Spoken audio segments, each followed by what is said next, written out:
Awesome. Hey everyone, I am Ashley Koff, registered dietitian, and I am the CEO of the Better Nutrition Program. And popping in, as any of you entrepreneurs know, when any of these technology things do their upgrades, there's those moments of like, so if anybody uses Ecamm and Skype, you've got to do some new permission granting. And so it took me a little bit to figure that out. But anyway, we are here. And today, we're going to deep breathe and not let things stress us out because we know what that does to our digestion, right? So many of you over time have asked me questions about digestive assessment and what tools. And, I've run the Digestive Tune-Up. Gosh, I've been running that program for about 15 years. And this year we had Better Nutrition Program practitioners come through it. And one of the questions was, okay, I've done the digestive assessment. I've got all of this really rich information about my clients. What are they experiencing? What are their perceptions? What's going on? How often are they pooping? Are they bloated? Are things going the wrong direction? Do they smell as pretty as they are? So when you have all of that information and you've been able to assess your client, then what? And so one of the questions that came up, and I see it coming up a lot in different groups and also from individual consumers is, should I test my poop?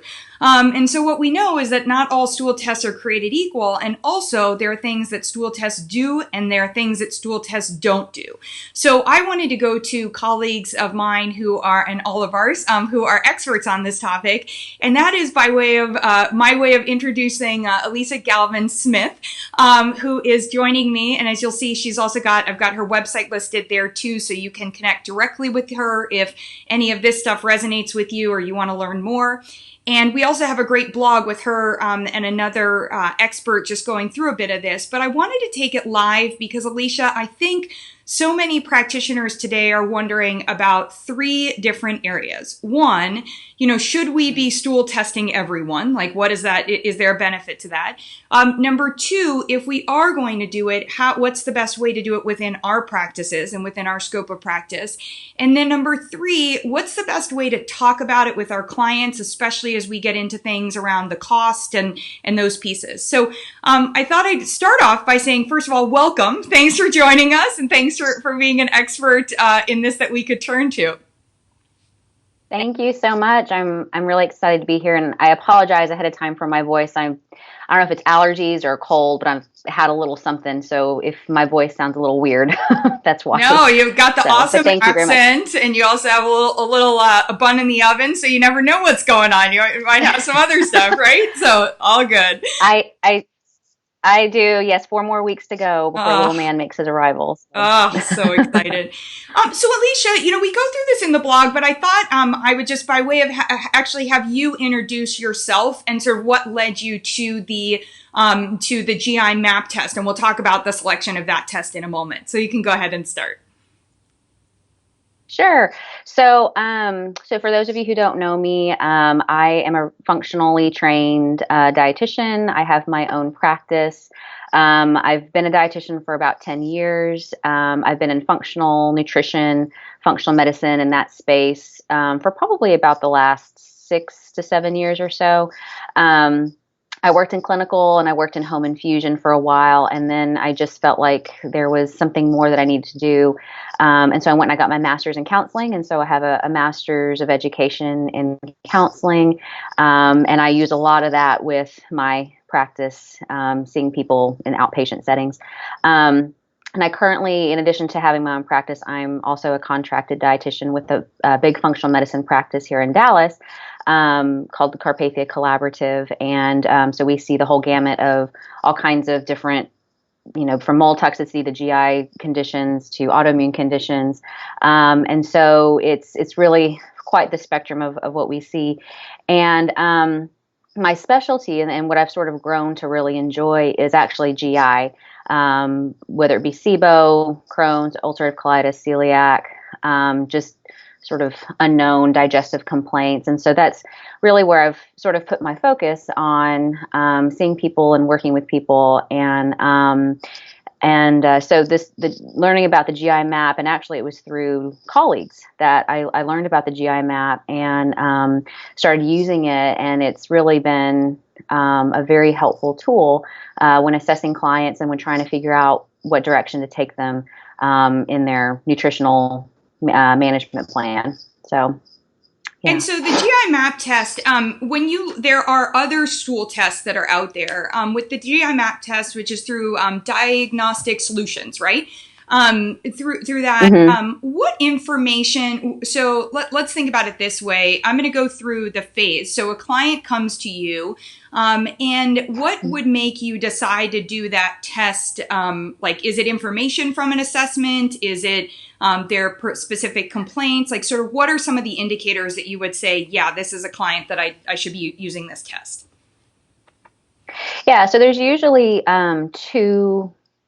I would say probably two big scenarios that would warrant me to do a stool test, because I don't do a stool test with everybody, because obviously a lot of this is out of pocket, so it can get kind of expensive, and so you kind of have to pick and choose what you're going to use. But for sure, if anyone's coming in with any kind of digestive complaints, because whether it's candida, whether it's a parasite, whether it's SIBO, H. pylori, I mean, a lot of symptoms can kind of overlap, and it's sometimes really hard just to tell off of an assessment what's going on and what area of the digestive tract is being affected.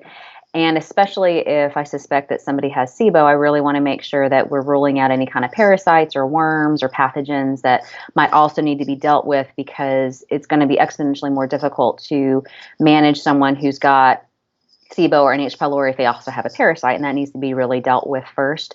Also, too, just looking to see the composition of their gut. Do they have a lot of autoimmune triggers?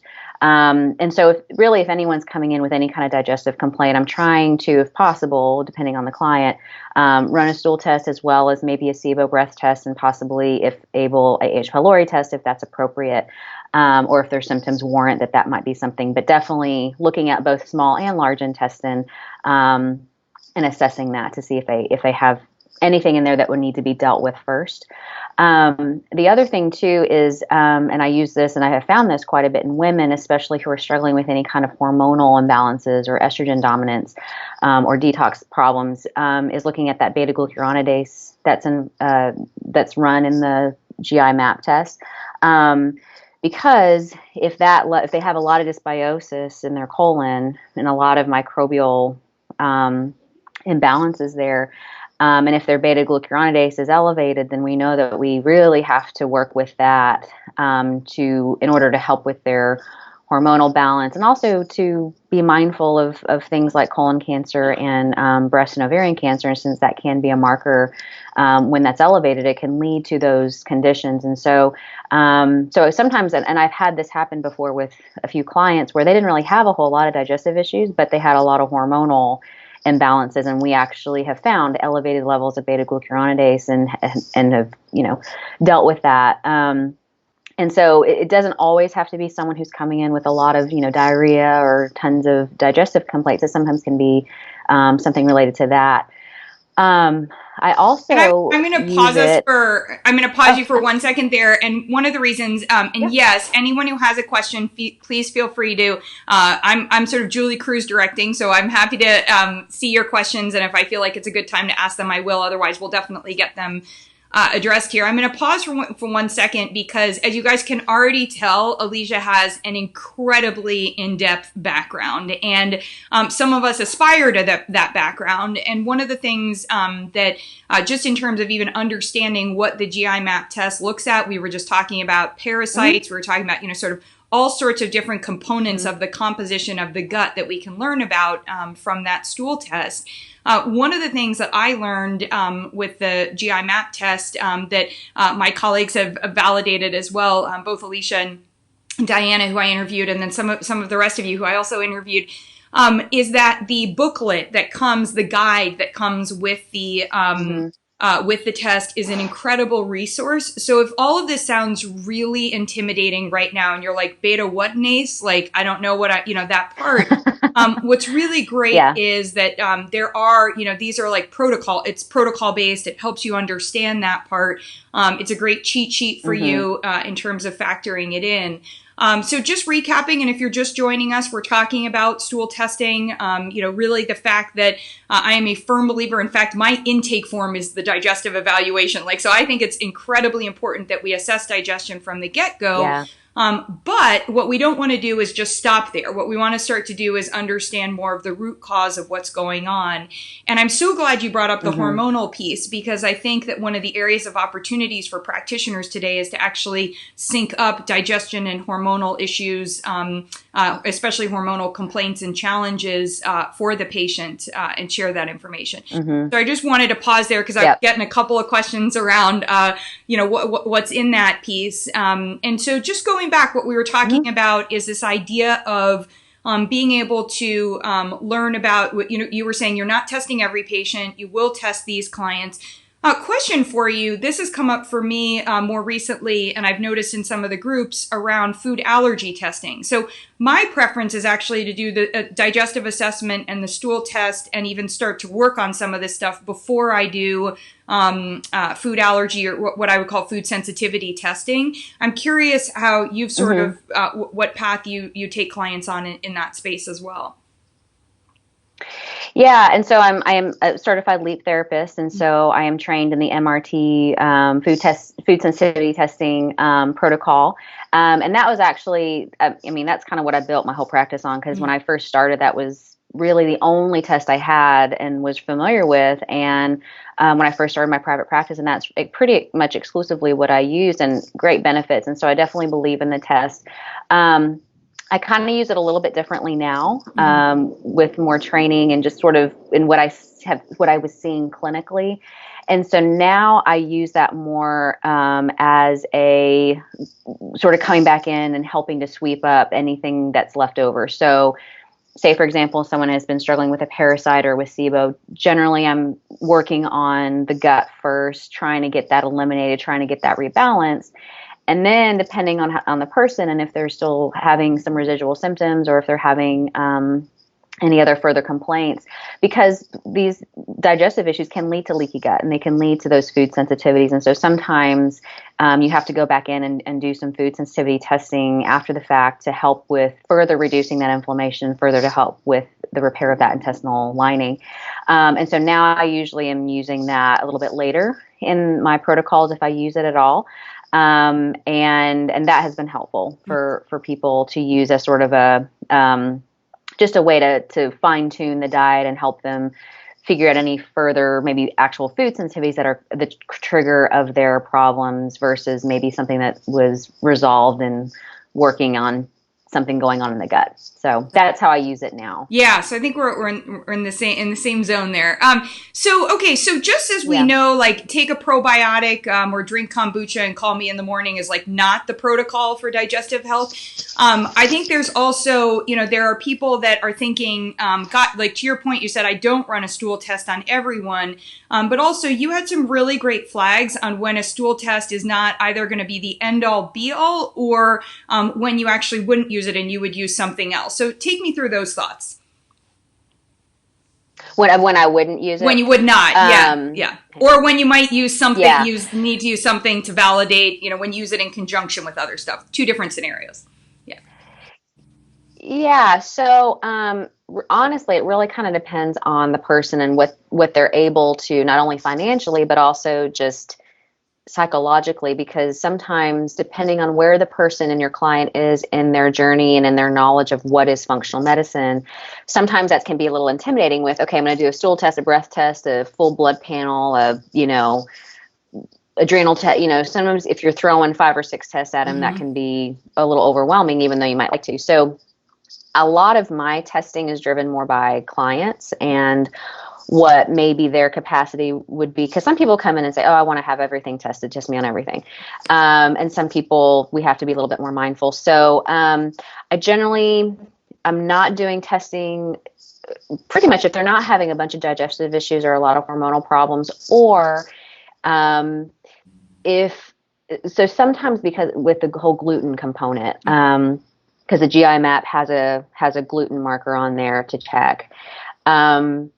Sometimes, if I'm wanting to try to look at gluten, and if for whatever reason, they haven't done a blood test for any kind of gluten antibodies or celiac testing, or if they don't want to, or if it's just, again, we're trying to combine things financially, it's nice to have that marker on the GI map test, because then I can also help along with dietary recommendations, or say, look, you've got really high levels of this gluten marker in your stool, and so therefore we know that you're having an inflammatory and an immune reaction to gluten in the digestive tract, and so we really need to look at that.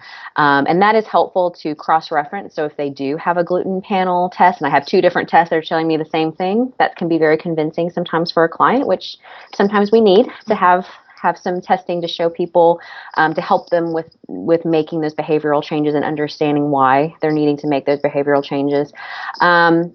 So, I would say I don't really ever have one where I just don't. It's just more a matter of if they're not having a bunch of digestive issues. I don't even test all my autoimmune clients with a stool test. Sometimes it's just a priority of, they're struggling with more fatigue or migraines or, mold toxicity or something like that, where we need to do other things first, or we need to assess other things, because I can kind of tell what might be going on. So it really is case dependent. And I would say it's more of a, when do I do it, more so than when I choose not to. So I want us to shift. We could talk much further in depth. As I mentioned, we have a blog post. I also have Alicia's information, and there is really a robust amount of information that you can get through Diagnosis Solutions about the actual test and some of the clinical application. I want to change hats for a second and talk a little bit about, or just put on a different side of the hat, a little bit about using this in practice and how you communicate with, let's start first with practitioners, the communication there around it, what's appropriate within our scope of practice. So as you mentioned, you're a dietitian in Texas, and sort of how you're navigating that space. So one key thing that comes out often, even there are debates, like somebody said the other day, we shouldn't be using the word leaky gut. We should be talking about intestinal permeability. And somebody else was saying, oh, we shouldn't be, how do you, she wanted to run a stool test, but her doctor told her it was a waste of money.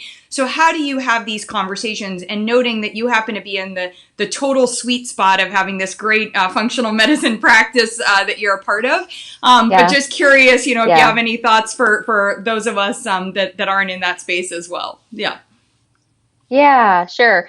So I would say that as dietitians, we are never diagnosing anything. We're never treating anything. It's always, and I try to be very careful about that language of, we are trying to optimize digestion. We are trying to optimize nutrient absorption.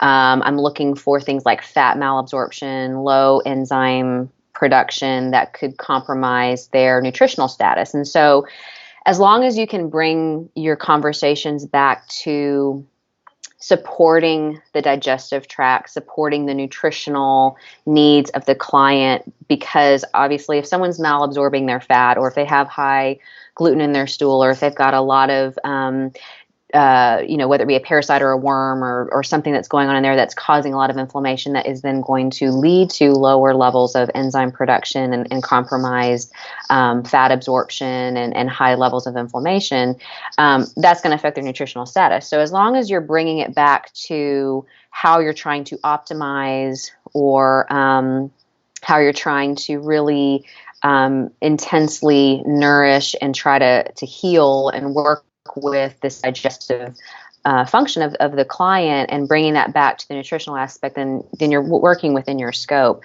I mean, even within the nutrition care process that came out, I don't know, I guess 10 years ago or so, altered GI function is a nutrition diagnosis, and it can be related to, and as evidenced by, and then whatever might show up on the GI map.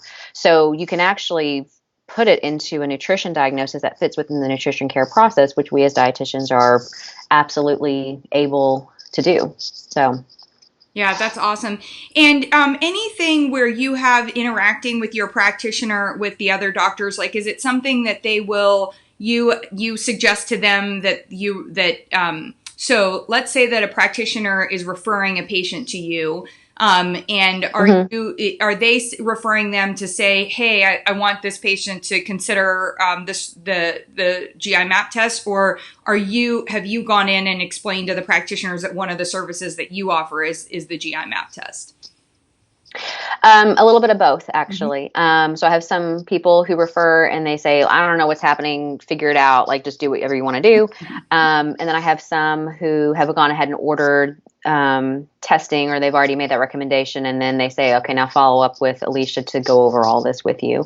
I mean, really, it's pretty 50-50 with what I see, both internal referrals, and then a lot of the clients who come in to see me, not from within the practice, but from the outside, a lot of those are more word of mouth, client referral.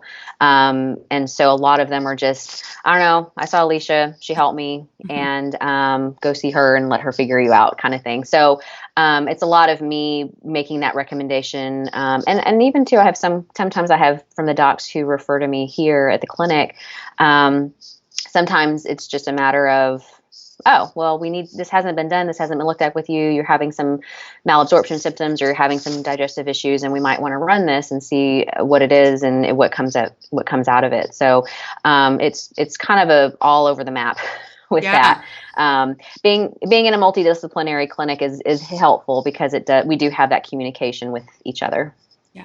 And then let's talk a little bit about communication with your patients when you're describing what the test is, and also the financial component. Take us through what you find is successful language, or what you feel comfortable sharing. Yeah. So usually I'm just walking through, I start top to bottom, walk through each section with the client, and I try to just be very relatable with what they're experiencing from a symptom standpoint. So, there's certain opportunistic bacteria that show up on the GI map that are very highly correlated with SIBO, or they're very highly correlated with low stomach acid production. So if they've been on a PPI, or if they've had a lot of stress that they've been under, then I'll tie that back and say, now these bacteria are typically, elevated because of these different reasons. And so therefore this would be why. So this is why it's relating to your situation. Same thing with the autoimmune section of the GI map, where you have certain bacteria that, if you also have intestinal hyperpermeability, and those bacteria are able to get out into the bloodstream, and they can attach to different tissues and can lead to some sort of autoimmune trigger. Again, if they do have an autoimmune, or if they have a history of autoimmune, or if they have a gut permeability, then I'll say, okay, this is why we need to work on this, because we don't want this to happen, or we want to greatly reduce the chance of potentially that happening in the future. I like the digestive section. I like the, where it looks at your, that's where the beta glucuronidase and the steatocrit and your elastase and all those digestive markers are, your calprotectin. And so usually, depending on what's going on there, at least anytime that you can relate it back to what's going on with the person, and explaining that this marker is this way because of this scenario, or this is why you might be feeling this, or this is why this is important that you do take your enzymes, and why we need to maybe add some enzymes in, or some, bile salt, or some bile support to help you with some fat absorption. And so it's really, as long as you can relate it back to the client and to their story, you're going to have success, and you're going to have compliance, and you're going to have understanding, because they go, oh, okay, I understand, this is why I feel this way, or this is why I need to do these next steps or follow these recommendations.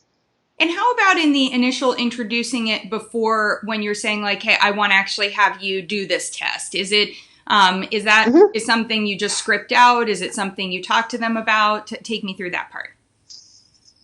Yeah. Any test that I'm running on any client, I really am a firm believer in making it a collaborative discussion. The way all of my sessions run are, it's usually a 90-minute initial. I go through the client's history. I go through what they're going through, what their main goals are, what their main concerns are. And then once I've made that assessment and gone through their timeline and their history, and walked through all the different areas of their concerns, then when we get to the end, that's when I say, okay, I am seeing these things going on. I think we need to evaluate using these tests. And if I feel like the GI map is appropriate, then I'll usually explain, I would like to look at your large intestine. That's where the bulk of your bacteria live. There can be some things in there that can be kind of funky that we may want to get rid of that could be contributing to some of your symptoms. Or if it's, a hormonal thing, I want to look to make sure that this isn't a component, with this particular enzyme that we want to really make sure that we're normalizing, because that could be contributing to some of your hormonal stuff, or could be, causing a problem with how those are being metabolized. And so it's really a conversation of explaining what the test will do, what it will show me, and how it will relate back to them. So whether it's I suspect a parasite, or I suspect a gluten intolerance, or if I think they have some malabsorption and I want to see if they have a lot of fat coming out in their stool, or if they've got really low enzyme production. And as long as I'm explaining the why of why this particular test is important and how it's going to help them, but also more importantly, clients are coming to you to pay you to figure out their problems. Mm-hmm. And we don't have a crystal ball that just tells us what is wrong. And so testing is really the best way that we can be very specific with our recommendations. And as long as the client understands why you're doing it, or if you let them know, well, we can hold off on this test, that's completely fine. But if we don't have it, then I don't have all the tools that I need and all the information I need to move forward with some of my recommendations. So it's going to help me help you, better. And so the assessment piece is really critical. And once I go through that with clients and really kind of explain all of that to them, for the most part, people are pretty willing to either do it all at once or space it out and do it over the course of a month or two, or wait, after the next visit to do it. So, I think it's all about having them feel like they're a part of that conversation. They're a part of that decision, not just I'm going to run these tests, but I'm doing this for a purpose and for a reason, and this is why. Awesome. Hi, Muriel. Good to see you. So that's super helpful. And, I think that on the financial side, obviously it depends. It depends if your group is running it and billing it through there. And obviously what it costs for someone in that piece. Have you had any, mm-hmm. do you have any insights on either it being a revenue generator, for your business, or what you think has worked, what are you finding is working, for you, and any of that you're comfortable talking about? Yeah. So just the way that it's structured here at the clinic, and this is just the way that our structure is that the clinic does not upcharge the testing all that much. Basically it's just enough to cover a nurse reviewing the test instructions or stocking the kits. It's really, the testing and the test kits are not a money revenue mm-hmm. generator for us, specifically, because kind of our idea is that we would prefer for the client to be able to use those resources for follow-up, for interpretation of the test, or in order to be able to afford really good quality supplements that will actually help with whatever we're trying to rebalance. So I do know that that's not how, and that's just how we run it. I know mm-hmm. that there are other clinics, there are other dietitians where they do have a bit more of a markup in order to cover their time for test kit explanation or for stocking, or just, upcharge it for whatever, reasons that make sense for their business. So I think it really depends on your situation and whether you're an independent practitioner and you're having to go through all that and test kit explanation, or whether you're part of a clinic where you have others who can do that for you. I think that's a real individualized decision on what you do with it. For us, that's just how we have it set up, where it's not a huge revenue builder. It's just basically enough to cover costs and pay for itself. So awesome. Well, I want to be conscious of everyone's time. I can't, I knew it. We'd blow through 30 minutes pretty quickly, and there's so much more information that we can discuss on this part, but hopefully it's a good primer. I learned so much, and I think the way you're delivering it and just sharing with your practice, I'm really grateful, because I think for a lot of us, it just demystifies some of the how would I put this into practice? So, Alicia, is there anything else you want to share about it, or anything that you feel like yays, nays that you want your colleagues to be thinking about? I think as far as stool testing, I think it's a great, very comprehensive Some of the stool tests out there, I feel like either aren't very comprehensive or are so comprehensive that they can be really overwhelming, especially if you're newer to doing stool testing or reading and interpreting these things. So I think the GI map is a really nice sort of middle ground where it has a lot of information. It's really comprehensive, but it's not so overwhelming for you to kind of learn off of. I also think that their guide is incredibly helpful. So if you are brand new to using the GI map or stool testing in general, utilize their resource guide because it is really very, very helpful. It's very detailed and it really will walk you through all the different areas and the different strains and the different markers. And it can be very helpful in helping you to formulate your intervention strategies and also be educational to your clients and to your patients. So I think that's why I really like the GI map is it's just a really nice sort of packaged middle ground test. So awesome. Okay, well, you've gotten several thank yous. I know that as everyone is watching this, they're going to, we've got a lot more practitioners who said they couldn't join us today and they're going to be watching this. So if anyone has any questions specifically for Alicia, you are more than welcome to drop them in the comment box here. We'll tag her. We'll make sure that she gets to those. And then also her website. So please head over, check out her website, and consider, one of my favorite things as a practitioner is referring my patients out to other people who are practitioners who practice and have areas of expertise that I don't have. So consider that too. If this feels daunting to you, but you feel like you've got a client, we all, I think, have had interactions with clients where the complexity of their GI issues, we want to send to somebody who's really an expert on that part. And so feel free to refer her on that piece. I do have a question from Muriel is asking, does the GI map provide therapy protocol based on findings? Yeah, well, so I'll let you answer that. But in terms of they have protocol information. The way I'm interpreting the question is that based on the results, do they give you specific instructions based on that particular patient's results? Is that what I'm understanding? That's kind of the way that I was reading it. Yeah, like a specific therapy protocol. Yeah. Yeah, so they don't specifically for that person, like when you get a report, they won't say, okay, because of these things, you want to do that. That's where you would want to go to the guide and you would just want to go through each of the markers that came up abnormal in that client's or in that patient's stool report. But they do have therapeutic interventions. They have protocols. They have suggestions. They have, so you would just have to go to that guide and just go through that yourself because they don't give that just outright with the report. Yeah. So it's not like, some of the other tests where at the end, it's like, because your patient's checked off X, Y, and Z, here's what you do. My head nod was exactly what you were saying, which is, but you can go in and see any of the results and you'll see what they mean, which helps you come up with the recommendations. So I love it because there is no one size fits all or even one group fits all recommendation. So it really allows you to customize and personalize. And for those of you that are working on the marketing of these services, I would be very clear about that in the marketing. That also is why I think many practitioners will have an upcharge or build it into a package that they're offering because you are going to spend time figuring out based on your results how you're going to personalize a recommendation. And that piece should be clear that you're not having a dual test. It's not like, and hopefully someday it'll be like this when somebody's blood test comes back, they aren't just recommending a supplement to increase it. They're like, I wonder why that blood test is low or high, that kind of thing. So anyway, we're getting there. Right.